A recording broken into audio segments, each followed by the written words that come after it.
Welcome. So in this video, I'm discussing the sexual power of older women and why older men are so intimidated by it. If you want more content like this, hit that like and subscribe button below. So older women are confident. They don't need a man's approval. They've outgrown that stage in their life and they are comfortable in their power. Nothing at all sinister about that. So why do men play that older woman, younger man connection for jokes so often in media? Why do they belittle the idea of women being with younger partners? Because older women and younger men breaks the paradigms of masculinity and patriarchy, and if it catches on a massive scale, they're done. So think about it like this. Young men learn how to become men in society from older men, do they not? And what do they learn that masculinity is? They learn that it's being the head, always being in charge, dominating by force. It doesn't hurt patriarchy when men replicate this with younger women. They're falling in line with the norms. The older man still takes on all those same roles. Arguably, it's a lot easier for him because the younger woman is so much more vulnerable. She's not his equal in society. It's a lot easier for him to be the big man with her. He becomes almost a father figure to her. He's teaching her things. He's growing her up. He's molding her in the exact way that he wants her to be. But when the woman is older and the man is younger, he is in a lot of ways learning how to adult from her. The woman is older. She's the breadwinner. So if men don't learn that mask of masculinity from other men, if they date older women and learn how to adult that way, they might become fully realized human beings that are capable of emotional intelligence and empathy, rather than just more hollow men who are posturing with a performance of masculinity who are unable to connect to other people. Men do not want this happening. And you might think that's exaggerated, but think about it. Patriarchy relies on men looking down on women. They cannot have men admiring women and looking to women as the people who are in charge, as the grown-ups. And they especially cannot have younger men learning a non-toxic concept of what it is to be an adult human from women. That will just turn their worlds upside down. So they have to play it for laughs. They have to make it into a joke so nobody will take these relationships seriously. And so men deploy media. And they use it to disseminate all of these myths of what these relationships are really like. That way women are too intimidated and they would never even think of getting into a relationship where they are older and the man is younger for the most part. As I've always told you, myths evolve over time. So here's where they started and here's where they are right now. So one of the most common, and I think still prevalent today, myths is that the younger man has a sick fetish or he has some sort of ulterior motive for wanting to be involved with an older woman. So this is a still from Blanche and the Younger Man from Golden Girls. I think it's worth noting this is one of the earliest episodes from season 1 and still one of the most well-known across the series. So resident sexpot Blanche is asked out by a man in her aerobics class, Dirk.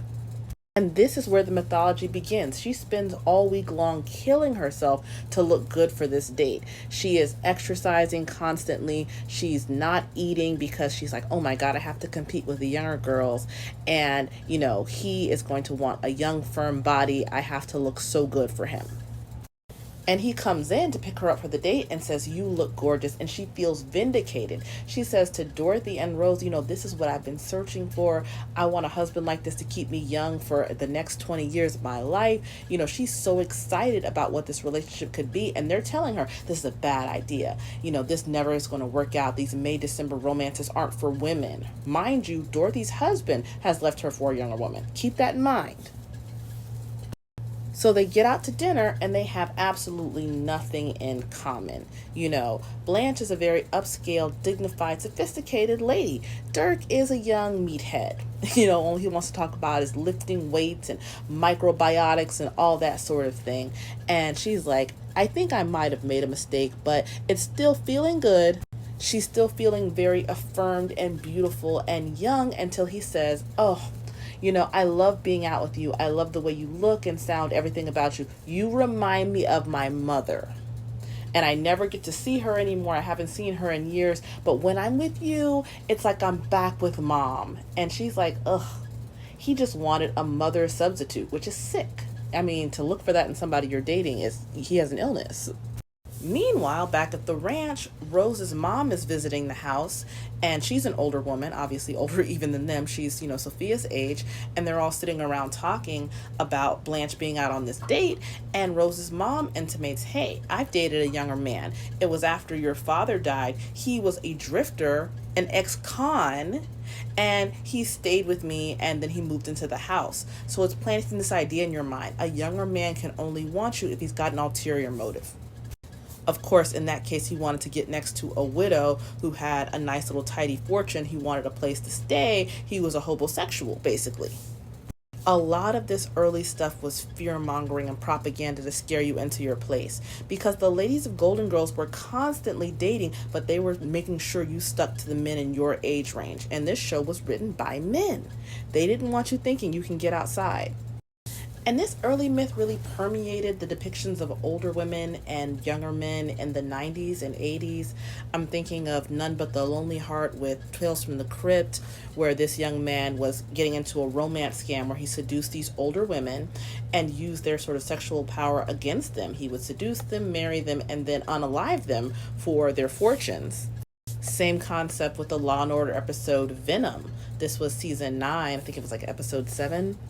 Young man married multiple older wives, used a romance scheme, and then sought to unalive them. That's why she's in the hospital right now.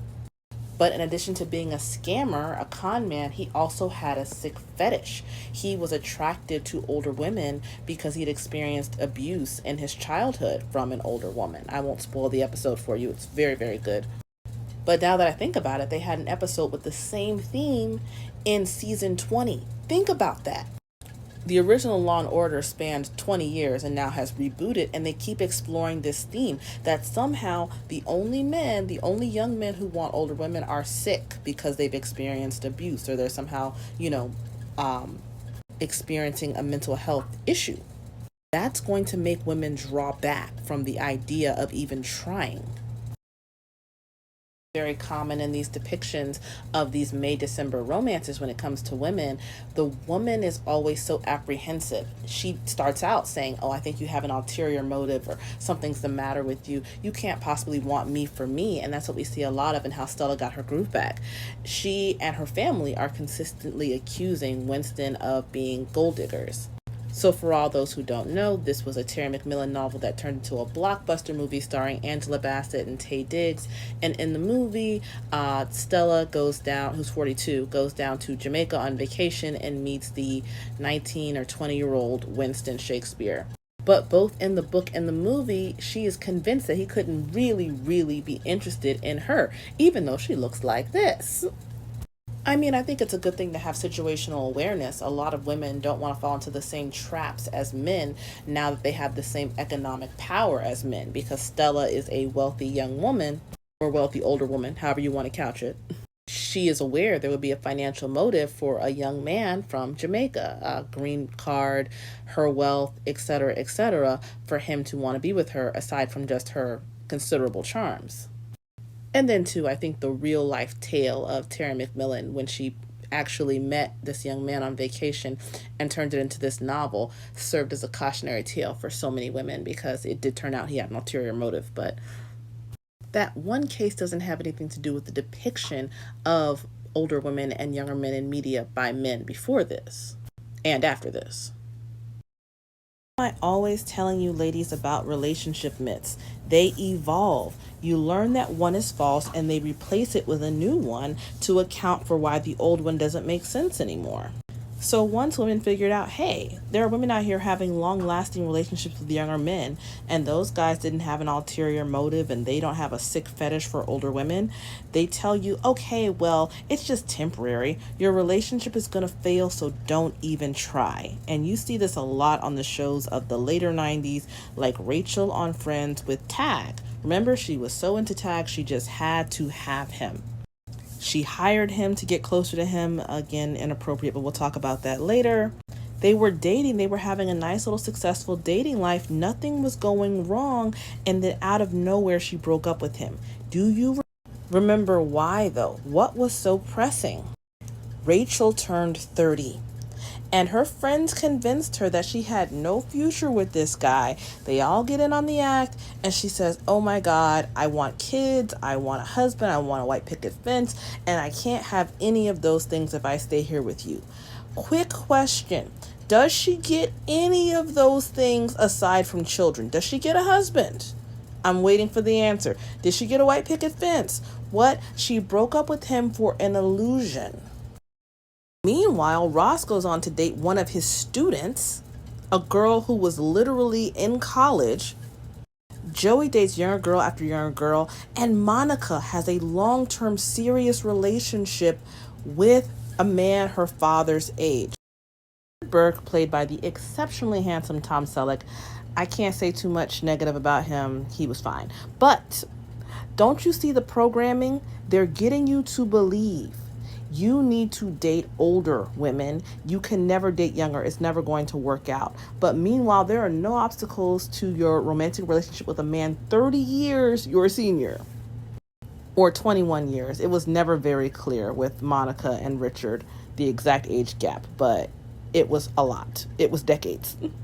They were a handsome couple and well suited, but the direction the show is pushing you is definitely in that of older men. They're telling you this is clear sailing as far as the eye can see. Everything is cool with this man who is literally your father's age. And you can't even say, oh, well, Richard didn't want kids. Maybe that's a problem with older men, because later when she and Chandler were serious, he came back around and said, oh, I do want children. So they're telling you this can be your happily ever after, but nothing could ever work out with a man who's literally just a couple of years younger than you, because Rachel was, just 30. Tag was in his earlier 20s. There wasn't a huge age gap between them. But don't worry, he landed on his feet. Tag, or Eddie Cahill, takes up with Carrie on Sex and the City, and the exact same storyline plays out. She's a woman in her 30s dating a man in his 20s, and all of her friends are on her. Oh, he's a whole different generation. Her generation has a different letter. You can't understand him. He's too young, even though there's not that much of an age gap. There's a far bigger age gap between her and Big and her and pretty much every other man she dated than her and this young man. But it's a constantly huge deal. And in the end, she doesn't even try. And yes, there was a plot line about him being bisexual, but I would say his age was mentioned more often than his bisexuality. And in the end, Carrie aligned her choice to not go forward with him with her age. Oh, I'm too old to play this game. I'm just an old fart. I can't do it. Another show that's written by men telling you you can't possibly. So why don't you just date an older man? Oh, I know you're in your 30s. Why don't you try dating a man who's 50? 70 in the case of Samantha on the show. There's never any obstacles in your relationships with these men who are many decades your senior, but it's somehow too difficult to date a man who's 8 years younger than you. Okay then. And it's the same story with Ros on Frasier. The father of her baby when she gets pregnant turns out to be the young man from Nervosa, who is just 20 years old. He's a college junior. She doesn't want to interrupt his life. And her logic for breaking up with him and not giving him a chance after he proposed and said he wanted to be a father to their child was that, oh, well, I can't marry you. You're too young. I want to marry somebody who already is on my level, someone who I share things with, who I'm in love with. Okay. You make this big speech with him, and not only did Ros not marry anybody by the end of the series, she had only had one serious relationship with Roger, also known as President Fitzgerald Grant, Tony Goldwyn. Ros's reasoning here is pretty flat, because she's not even giving him an opportunity. Clearly you had a strong enough connection with this young man that you dated him, had unprotected sex with him, were with him for a while, so why not give him an opportunity? I'm not saying to marry the guy, but you never even gave the relationship a chance because it's that pervasive notion. It's gonna fail, so I'm not even gonna try. Again, this on a show where we see Frasier consistently date and fall in love with and have serious relationships with women 15 years his junior. Minimum. What did he say earlier? I don't make the rules, I just enjoy them. It's okay. It's natural for younger women to be interested in older men, but for you to date a younger man, that's unnatural, that's icky, that's gross. It's never ever going to work out. And it's just another way to propagate this propaganda. For our next myth, we return to Judge Kittleson from the practice, who we started with in my TikTok. This myth is that older women dating younger men is the same as older men dating younger women. Now, this is a tricky one because a lot of women think this is equality. This is a good thing, and it's not a myth. It's the same thing. It's not the same thing. First of all, you have to look at the kind of equivalence that men are trying to create. So Judge Kittleson has several disturbing sexual incidents on the practice. The first is that in court, she tells Bobby, who is before her in his capacity as a lawyer on a case, and they have no personal relationship at all, that she has had a sexual dream about him. Okay? Now keep that in mind. After that incident, she starts dating Jimmy, who you saw her telling off earlier that, she's the best he's ever had and that she really understands him. And then after this incident, she breaks into Jimmy's house and is naked. After that incident, she goes to Bob because she needs legal representation, and she's telling him that she's being sued for sexual harassment by one of her former male underlings. He was a clerk for her, and he's saying that they had a non-consensual relationship, that she forced him. Now, given this woman's history that they put in the lead up on this episode, you would think that the man is telling the truth because he's much younger. He's like in his 20s. She's obviously like in her 50s or 60s. And she's always been very aggressive, not assertive, aggressive sexually towards these men. And it turns out that the guy is lying. They did have a relationship. It was consensual. He kind of pursued her, and he's only suing her now because she broke up with him and he's all turned out and can't get over her. Like, he breaks down crying in the deposition, like, please give me some more. It was embarrassing. The whole line of episodes was very interesting. Again, written by men, it's giving you insight into what men think, and most especially what men fear. Judge, she has the power in this courtroom. Men are afraid that women in power will behave the same way they have historically, by belittling and dominating the men who are in their employ. They're terrified of a world where women have the power to objectify and sexualize men in the same way they have objectified and sexualized us historically. And it's not the same kind of weight where men fear actual repercussions. It's not the same kind of thing as Me Too, where women talked about being denied advancement that they deserved if they wouldn't perform sexual favors for a boss that was extorting them. No, men are just afraid that they're not going to measure up. Judge Kittleson said when this young man became obsessed, he wasn't very good in bed and she was sick of the nonsense, so she cut him off. Men are afraid of a world where women have the power to say no based on men's performance. Themselves admit that it's not the same kind of situation. They are willing participants in the scenarios that they write. I think these men are writing their fantasies. They are dreaming that the powerful woman is thinking about taking them to bed. That when they're in some place for work, like the court of law, that the woman in charge is just thinking, oh my God, I want to be wrapped around his little finger.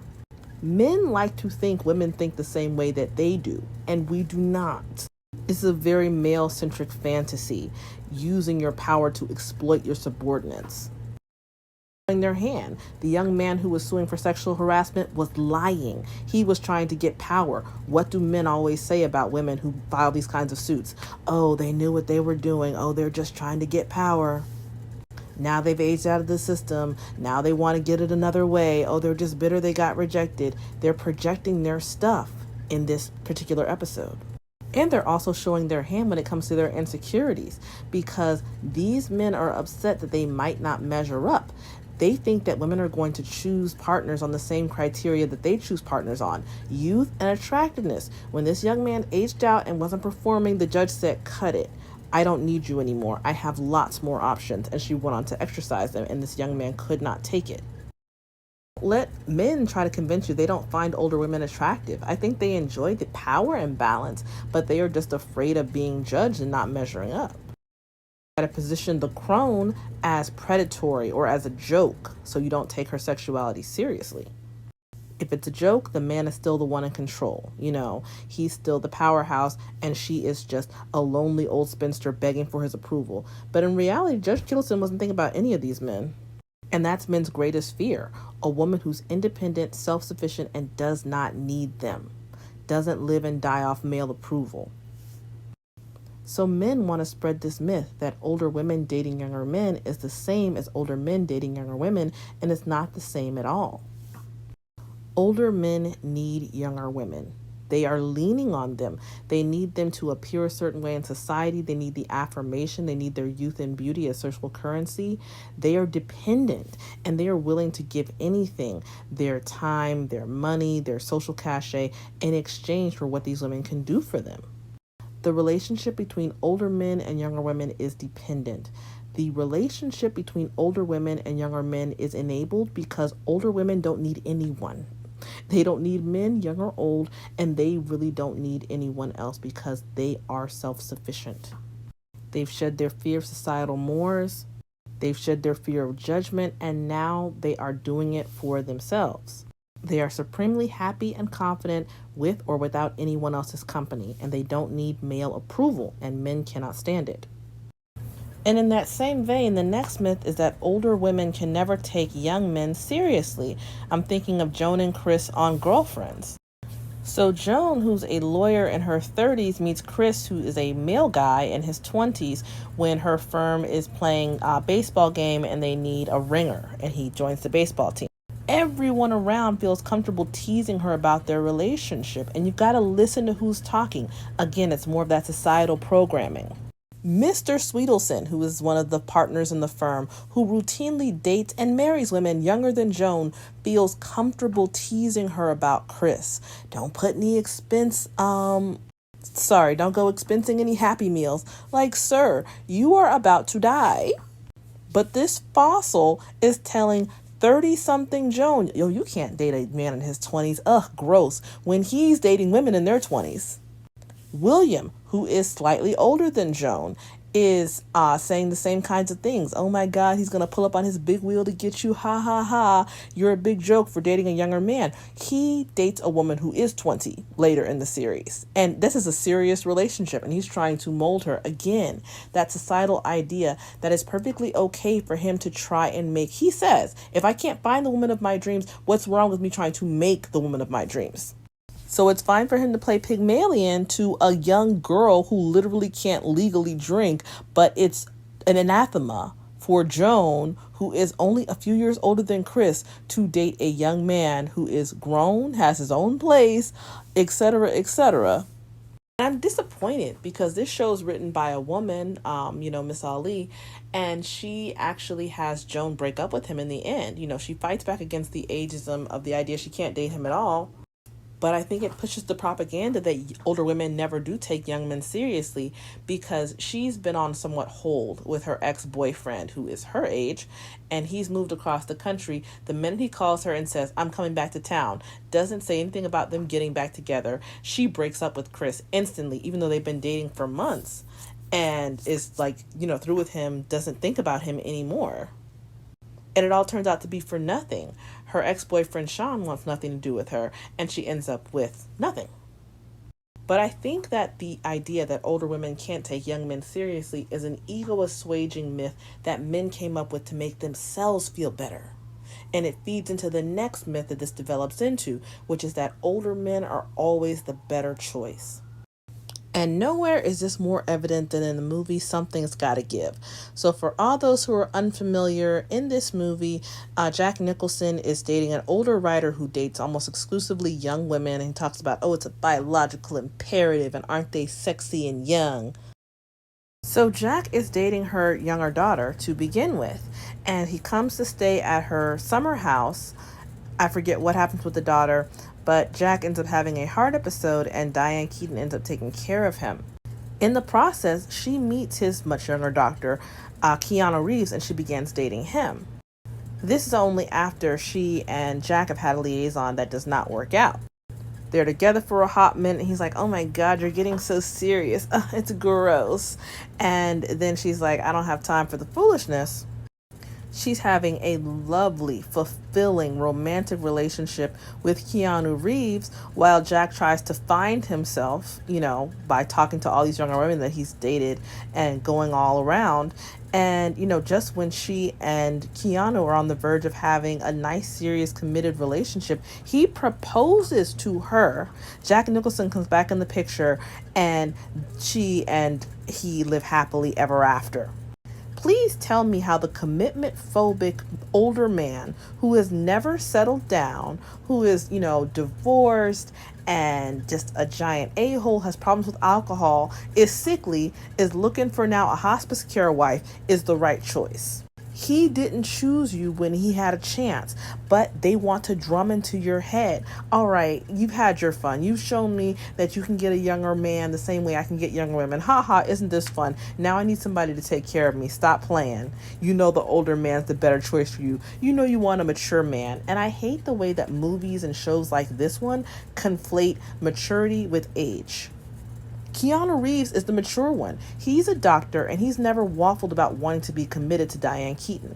I hate this movie so much because Jack is giving her nothing. He has really truly not grown up. He's just in need. And he, to me, was never complimentary. Like when he saw her naked before anything started between them, he accidentally went into her room and saw her naked. The disgusting way he talked about her body lets me know he does not respect or value older women. He really does think younger women are the prize.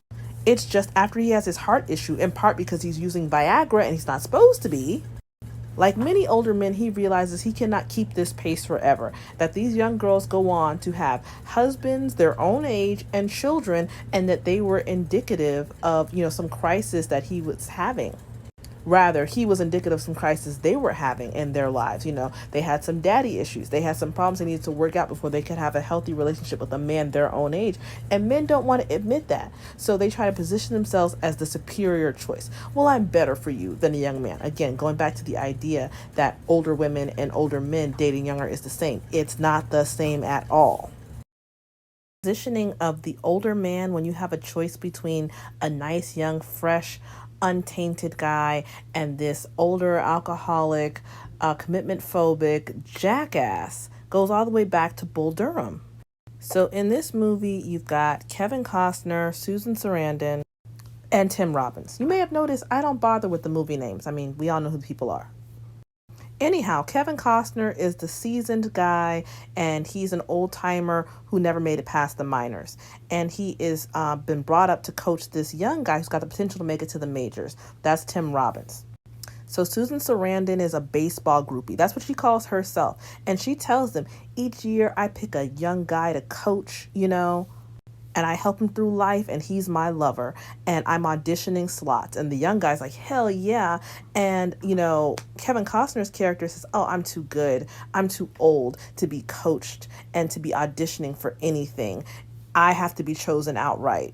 And he refuses to play, but in reality, he's intimidated. Again, going back to the sexual power of the older woman. She knows who she is. A man would call her a groupie as an insult. Haha, you can't call me anything because I call myself that. I'm telling you, I'm in charge. I pick who to coach. I am, I say who, I say when. I run this mother. Kevin is intimidated. He backs off. She ends up choosing the other guy, and he is quite an eager student. She literally teaches him how she likes it, and he is going right along with it, and they become a hot item. He is ready with her coaching and his coaching on the baseball field to go up to the majors. This guy's getting ready to have a major career, something Kevin Costner didn't have. And rather than the movie being realistic about, what she would do, because who wouldn't choose a man who's on his way up and a man who's serious about a commitment to you? Instead, they go with that old chestnut. Oh, well, they're the same age. They're well matched. They were always meant to be, even though he's done nothing to prove himself to her. And she ends up breaking off a very promising relationship with the Tim Robbins character and settling down with the Kevin Costner character.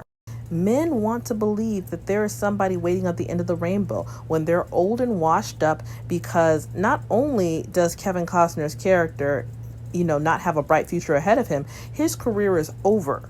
They've kicked him on out of the minors now that he's performed his service and taught Tim Robbins' character all that he knows. They're like, okay, you're good. You were never going beyond this point anyway. You're old and we've discarded you. Men try to project their insecurities onto women. They know that they get old, they hit the wall, and they're discarded by their career. So they try to make women feel like when we're older and experienced that we are easily discardable. No, babe, that was just you. So they want to feel like there's a woman who's going to be there to break their fall and help their transition into mainstream life. Because here's the truth that men don't want you to know. When they themselves are given the option between an older woman and a younger woman, they want to choose the older woman. Think back on the movie It's Complicated or the TV show Men of a Certain Age. These men have access to gorgeous younger women, and they might have originally left their wives or girlfriends for women who were younger, but in the end, now that there are no more obstacles, now that the work of raising the children and everything has been done, they want the older woman. Because it was never about old versus young. It was always about the level of commitment and the level of work they were going to have to do. And we'll discuss this more tomorrow on TikTok when I do my whole reveal of It's Complicated. That really does have to have its own separate analysis. But the short version would be that men want no responsibility. Okay? And when they're older and the women are younger, young women represent that. Young women just want to have a good time. They're 20s. They're having fun. No strings attached sex. Party all night. Let's go be fun. Have free love. Good times for everyone. But those girls who are in their 20s quickly grow up to women who are in their 30s who now want children, commitment, school runs, stability, routine, schedule. And those are no longer the good time girls. You know who's a really good time? Women who are at retirement age. Man, do they have fun. And that is what Alec Baldwin's character discovers in this movie. He's like, oh snap, my wife who was ever so boring when we were married and she was in her 30s and 40s and wanted me to be a responsible dad. That bitch was boring then. Now that the kids are grown, she's a ripping good time because she's got time for nothing but fun. Men do not want to deny themselves a good time. They're always down to have fun. So men who have access want to convince you. If you get access, you got to choose the older man. He's better for you. This is a lie. This is a myth from the pit of hell designed to give men the advantage over you. You should pick the man who's always been committed. You should pick the man who doesn't have a bunch of baggage. Okay? You don't want a man who's dragged around however many issues, so now he's got multiple divorces and a bunch of broken families under his belt. He's never been faithful to any woman for a continuous period of time. He's got the weight of a failed career on his back. He's just going to take all that drama out on you. He's looking to you to fix everything that's wrong in his life. You are the prize. You're the booby prize who's supposed to make it for everything else he hasn't won in his life. No, thank you. They try to convince you have nothing in common with the younger man by virtue of his age. You have nothing in common with the man who has failed at everything in his life and is bitter and unhappy. Don't you want a fresh start with someone who has a good attitude and a bright future ahead? That's what you deserve. Not some malcontent who's only settling for you.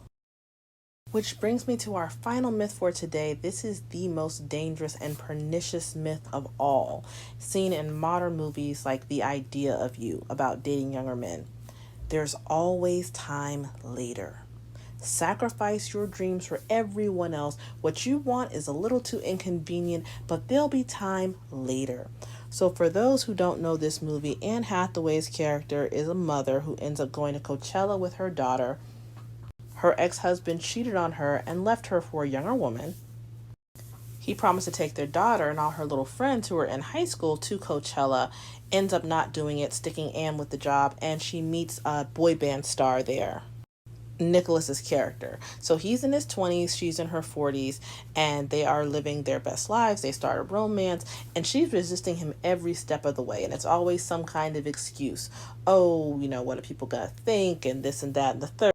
Until finally she gives in. They're having a great relationship, and people find out that they are together, and she suffers an onslaught in the press, and her daughter gets in her little feelings, and she goes and breaks up with him again, the mother, and says, oh, I couldn't possibly. Oh, I just need more time. Give me 5 years. 5 years. And then when my daughter is grown and on her own, living her best life, we can finally be together. Now, in the book, they don't get back together. In the movie, spoiler alert, they do. And it's mythology. Don't you all see how this is designed to make you think, I can always have my life later. Oh my God, I can put everybody else first and later I can get what I want. That is not how life works. I was really pissed at the daughter in this movie because she makes this big deal. Her being a feminist is her whole personality. Oh my God, is he a feminist? She asks the mother when she gets with the guy. And then the first sign of a problem when her little crush she's got at school says, ooh, her mom is hot and tell her I turned 18 in a month. You know, she might like younger men. The daughter gets in her feelings and it's like, oh my God, I hate you. You know, what happened to all that feminism, sis? You're blaming everyone else for their reactions to your mother being young and attractive. That's not very feminist. It's giving I'm not a girl's girl. But the reason why this myth is pernicious is it's just like the idea of heaven sold to you by religious hucksters. Oh, well, you give me your money now and you'll get heaven later. They tell you take care of everyone else now, you'll get your turn later. Later's never going to come. What if he meets somebody else? What if you meet someone else? Life is going on. Okay, what if you die? Like, why shouldn't you have your heaven right here and right now if there's more time? If there's so much time, how come they can't have their turn later? They want you waiting at bay. They want you to give up your turn at happiness so they can get what they want. And I think it's so interesting that the husband left her for a younger woman. Let's discuss that. This is how these men get their power. They mix the truth with a lie. It's true that your ex's relationship with the younger woman will probably fail, you know, and this is what happens. He leaves her for the affair partner because he's so in love with her. And the affair partner is trying to cozy up to Celine, which is Anne Hathaway's character's name. This is very real. I've told you all before, the mistress of the ex, she wants to be you. Okay, she's obsessed with you. If a woman has an affair with a man she knows to be in a relationship for longer than, let's say, a month, it was about you. It was never about him. I promise you that.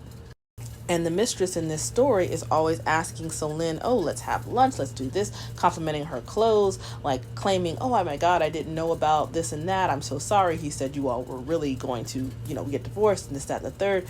Like, she's so interested in Celine's approval. She even tells Celine first, after her husband's making a big deal, that she and the guy are getting ready to break up. Because her ex-husband's making such a big deal out of her seeing this young guy, because it's about possession. These men want to believe that you're always going to be there to go back to. I refer you to. It's complicated. They want you to think, oh my God, there's nothing better than being with the father of your children. Doesn't matter if he's done you wrong in the past. The older man's always going to be the right choice for you. You all have a history.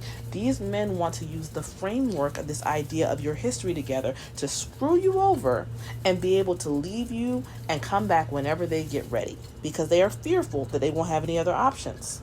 So they put out this propaganda to manipulate you to staying in place, waiting, putting your life on hold, because he's telling you how horrible it is for you to date a young guy in a boy band, because your daughter used to like one of the guys in the boy band, and what about the effect it's having on her life? He didn't give a fuck about the effect him leaving you and her was going to have on her life. Am I right? But it's manipulation. Oh my God, you can't dress like that. You're a mother. You can't behave this way. You have a teenage daughter. Oh my God. And then I thought it was very interesting that the people in the movie who were criticizing her said that the guy who was in his late 20s should be with the daughter instead of her. So they have no problem with him being with an underage girl. But the idea of him being with a mature woman is just too much. Again, what do men try to push? What they want to normalize. So they have normalized men, grown men, dating underage women. I mean, how much are we talking about that this week, last week, with all these major stars like Tobey Maguire robbing the cradle? I mean, they're practically robbing the womb. These girls are so freaking young. But I see people, especially men, justifying those men when they criticize Keanu Reeves for dating a woman his own age just because she has gray hair. The idea that they want to normalize is that these pedophilic relationships with girls who are less than half their age, that's normal. But you dating in your age bracket, that's weird. Something's wrong with you. It's gross. I refer you to the myth. Older men are the better choice. They want to put this in your mind as normal so that you continually see these images and you associate one with the right way and the other with the weird way. Like, oh God, gross. What are you doing? Because honestly, to me, it's not a step forward. It's a step backward to continually have these shows and other media that are talking about older women dating younger men like it's some strange thing. Nobody talks about the casting of movies like Red, where men are dating girls literally young enough to be their daughter. It's just a matter of course. That's how most rom coms are cast, and nobody says boo.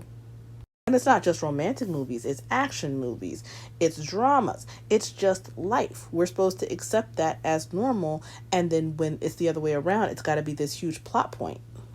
It's just another way to keep things status quo, so don't fall into it. That's why I'm here to unpack all this mythology for you. And we will have to continue tomorrow because there is so much more to get to. So I want to see your comments and engagement. Tell me more about what you think, if there's anything that needs to be covered, and if you want to see anything in particular in this series. That's it. Like and follow for more, and follow me on TikTok as well.